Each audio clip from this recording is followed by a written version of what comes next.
What if we found a way to drain all the Earth's oceans through some mysterious portal at the bottom of the Mariana Trench? How long would it take? Years? Centuries? Millennia? Would there be any life left on Earth when the pumping was over? What if it happened overnight? Here's what would happen if we drained all the world's oceans. Ocean water makes up 70% of the Earth's surface. How much liquid is that exactly? Well, if you could put all that water into Olympic-sized swimming pools, you'd need this many of them. Even if we opened a portal about the size of a basketball court, it would take us hundreds of thousands of years to drain the oceans. They hold over 1 billion cubic kilometers of water. But what if we had a pump powerful enough to drain all the oceans in a minute? What would happen then? Sure enough, swimmers, sailors, cruise passengers, everyone out on the ocean would feel the effects quickly. Within a second, boaters and swimmers in shallow water would crash onto the bottom. They'd get away with a few broken bones. Deep ocean ships wouldn't be so lucky. A Titanic-sized liner would hit the bottom in 30 seconds and smash into tiny pieces. The same thing would happen to just about every large ship on the ocean within the first minute.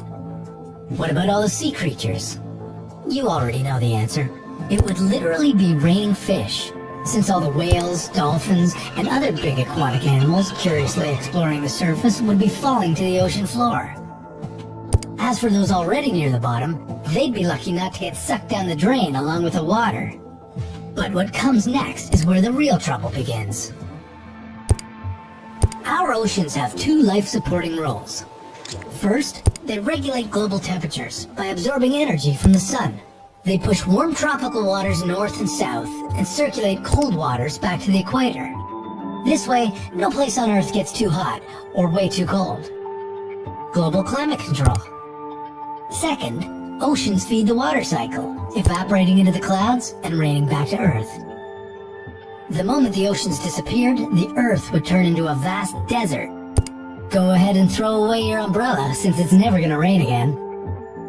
Wait, what about all the lakes and rivers? Can't we get by with those? Well, without oceans, the world loses 97% of its water. The small amount of liquid left would not be enough to sustain the water cycle. The pools of drinkable water would evaporate pretty fast. In a matter of days, people and most animals would die from dehydration.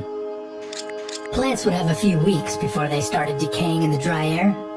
Within a few months, forests would begin massive die-offs. And all this dry, dead vegetation would eventually ignite. In a matter of years, most of the world's forests would be burned down. As these huge bonfires sparked all across the planet, the atmosphere would become less and less oxygenated. If there were still humans at this time, the unbreathable air and scorching temperature would wipe us out for good. All in all, the Earth would end up just like Venus, cooked. So why not take a few days off and enjoy a little seaside vacation while you can? Isn't it time to explore how your what-if scenario would turn out?